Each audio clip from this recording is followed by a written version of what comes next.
Kingfisher School of Business and Finance is a school where students not only learn academically, but it is a place of excellence, benevolence, and courage. With all the events that take place in the school, the Student Affairs Office works hard to organize, handle, and guide the students. The Student Affairs Office is a guiding compass that guides the school and students to our harmonious environment. The role of guiding and teaching is no easy task, as work always awaits for them every day. They hold such a strong foundation of efficient service despite the day-to-day challenge of being fully booked. With the voice of strong communication, they help support the students, being available anytime. They are known to be the masters of handling and the teachers of guidance. Welcome to the Voices of Society. Samahan niyo po ngayon sa building kung saan matatagpuan ang Student Affairs ng Kingfisher School of Business and Finance. Ang Student Affairs Office ay mahalaga para magabayan ang mga mag-aaral ng mabuti. Nagbibigay sila ng mga kailangan na impormasyon, lalo na sa mga magulang. So sir, since part kayo ng Student Affairs, what do you usually do on a daily basis? Okay, on a daily basis, we assist students, lalo sa kanilang theory. Kung may complaints din sila regarding sa kanilang classmates, din na nakikinig tayo. Complaints about teachers or any other thing na dito sa school na hindi nakapansin nila, ayun, pinapakinggan natin sila tapos ina-address natin yung kanilang mga concerns. Ganun din, kapag may mga parents or visitors na pumunta dito sa office at nagtatanong sila tungkol dito sa school, yun, sinasagot din namin. And may mga days rin na tinutulungan natin ng registrar's office sa pagpaprocess ng documents, lalo na sa enrollment forms ng mga bago. So yun, we assist them. So ma'am, how much work do you usually handle? Actually, dito kasi sa office, still sa first official, so merong para tayo tinatawag ng peak season. Pero pag everyday work naman, hindi naman ganun sa overload. Not unless maraming employees, maraming students, dito.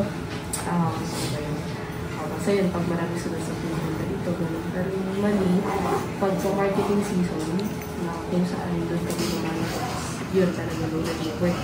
At the same time, pag nag-start na yung exam, wellness, doon na dumadami yung work dito sa office. Kasi syempre, mag-record na yung office ng employees, yung mga pumupunta dito, kapag may questions sila or concerns. Pero kapag peak season po ma'am or kapag overload po yung work, ano po yung mga ways para matapos po yung device? Time management. And at the same time, dapat mo yung ano yung ipa-priority ko. Yung ano yung, kunyari, hindi naman kasi siya sabay-sabay ng deadline. So kung ano yung dapat yung unahin, siyempre yung dapat yung unahin. Tapos yun. Nagagawa naman siya or nasusunod naman yung timeline so far. Pero hindi lang sila tagapaggabay, ngunit tagaturo din sila. Sir, how do you handle teaching and the job you do as the Student Affairs team? Okay. So, medyo napaisip talaga ako dun sa question. Kagaya nyo as students, may tinatawag kami task management. So, as part of the faculty department in the Student Affairs Office, or yun, SAO, dito sa Kingfisher School, kailangan din talaga namin i-balance yung aming skills, lalo na pagsasabay yung schedule namin minsan. There are times talaga na mag-interlock na kailangan kami dito sa office, and there are times as well na kailangan namin pumunta dun sa mismong klase namin. So, for me, hindi talaga time management yung kailangan eh. Ang kailangan task management. Kasi yung time given na pero yung task, yun yung araw-araw dumadagdag sa'yo. So, para sa akin din, ang ginagawa ko one at a time. Kasi mahirap rin pag sabay-sabayin. Kapag kasi hindi siya one at a time, yes, natatapos mo, pero yung quality nung ginagawa mo, dun tayo nadadali. At least kapag one at a time, natatapos mo efficiently, para sa akin ito, and syempre may quality yung works na ginagawa mo, lalo na sa pagtuturo. Diba, napaka-importante ng teaching style ng isang teacher dito sa Kingfisher School. Kailangan namin timplahin yung mga students kung paano nga ba kami makikifit in at malaman yung kanilang learning style para syempre maka-adapt rin kami sa kanila kung paano namin ma-convey yung message. And actually, it's a blessing in disguise for me na I am also teaching while nasa Student Affairs Office ako. Why? Kasi nalalaman ko na ahead of time yung concerns ng mga students.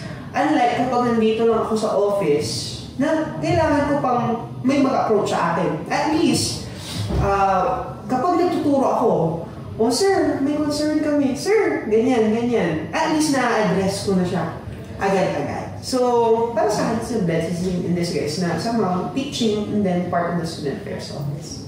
Yes, sir. So, sir, diba, mayroon namang instances po na nag-overlap po yung job nyo sa pag-teach and yung job nyo as a Student Affairs. So, ano po yung ginagawa nyo po usually para Ang ginagawa ko usually, medyo techy na ako, hindi na ako sa sticky pad eh. Sa notes, nag-notes na ako.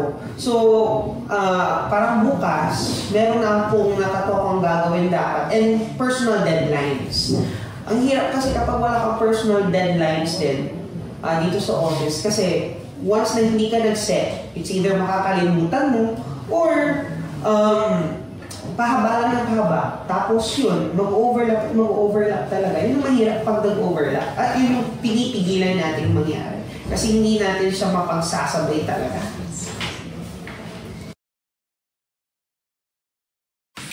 So, since isa kayo sa mga students nila Sir Romel and Sir Derek or yung mga student affairs, how does they handle or how are the students affairs team when it comes to From my observation, they explain the topics very well and in a detailed manner while being efficient in how they teach because they only teach the essential stuff and not the other non-essential stuff. And furthermore, from what I can remember, kapag walang sala ng class in Fidelity, they will plan on what to teach muna so that equal lahat kami sa ATM. Kasi ang problema kasi ngayon yung kayong oras and nila-rush na lahat. Pero despite that, they managed to keep up with the demands. Tapos nagagawa pa na naman din nila yung mga responsibilities nila as a teacher. And also, sa Sir Derek, ang napansin ko, very busy siya.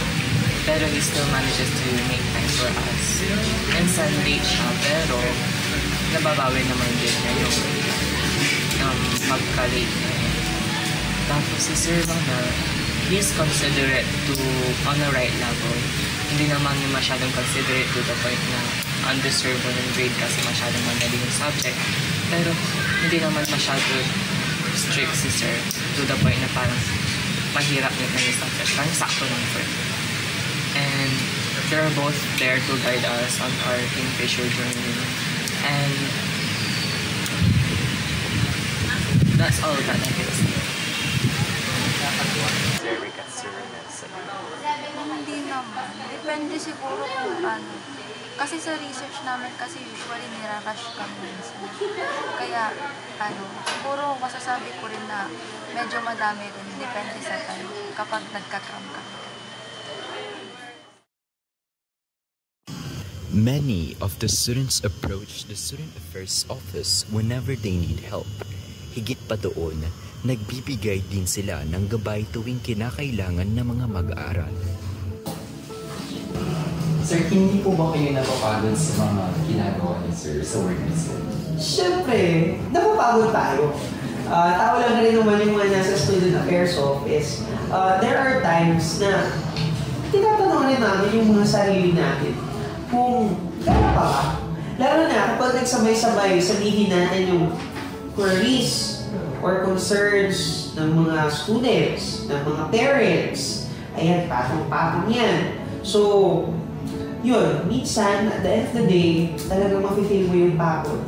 Pero, ang maganda doon, kapag nagawa mo yung trabaho at satisfied naman yung mga students and naklaro yung mga concerns, yun yung fulfillment para sa amin dito sa office. Kasi we are satisfied.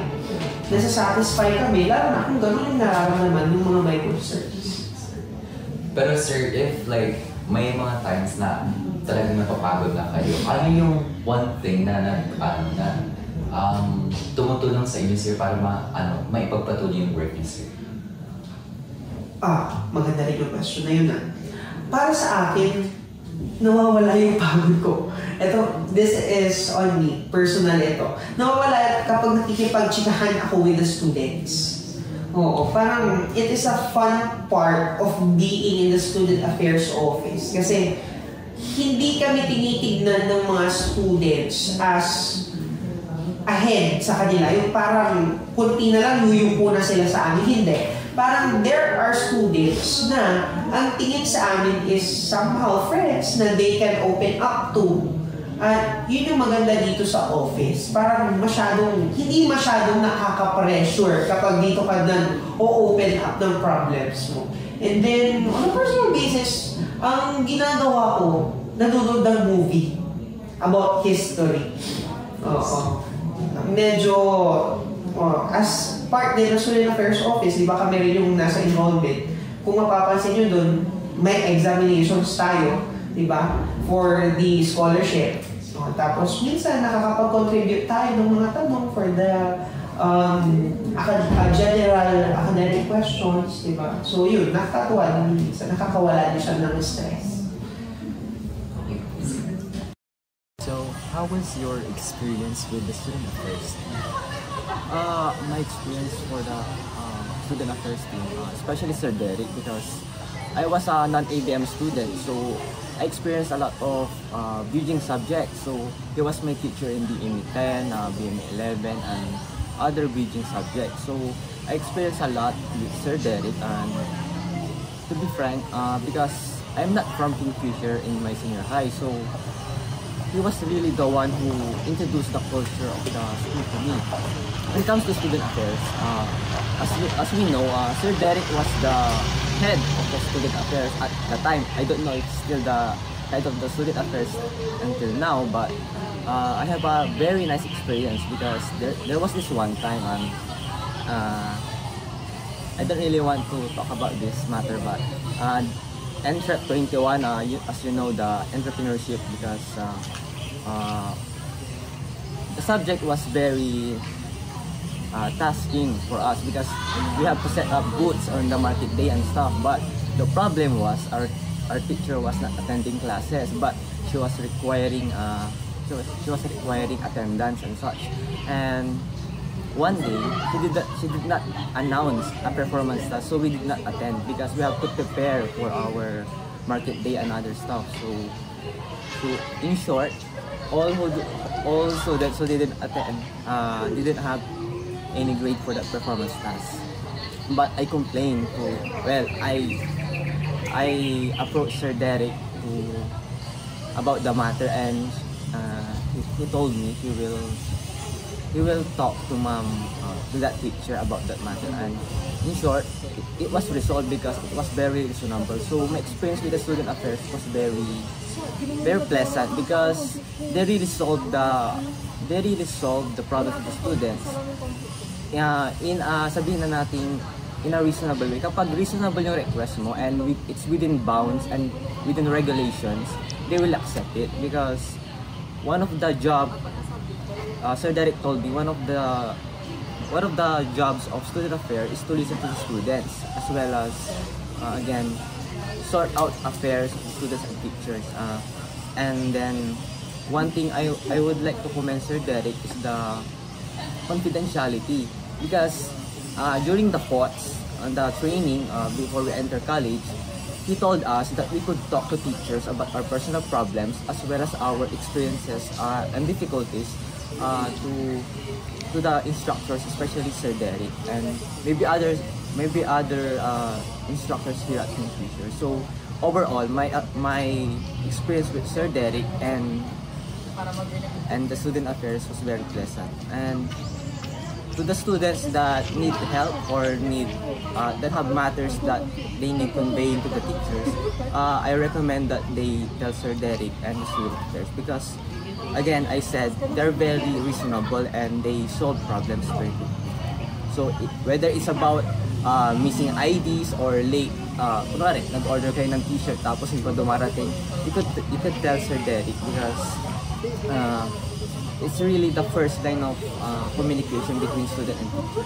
So I think that's all. That's all my experience with Sir Derek and student affairs.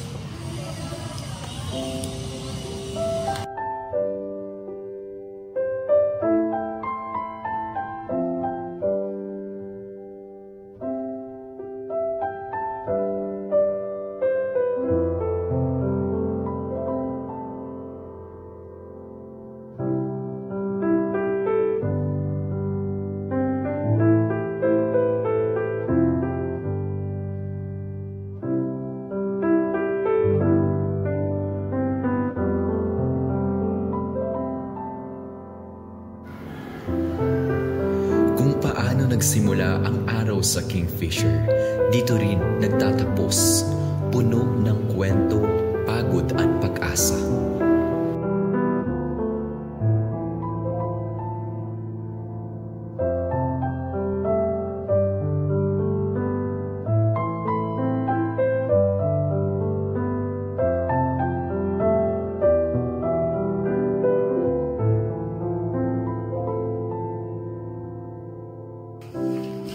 Sa likod ng bawat natapos na gawain, nariyan ang student affairs patuloy na gumagabay.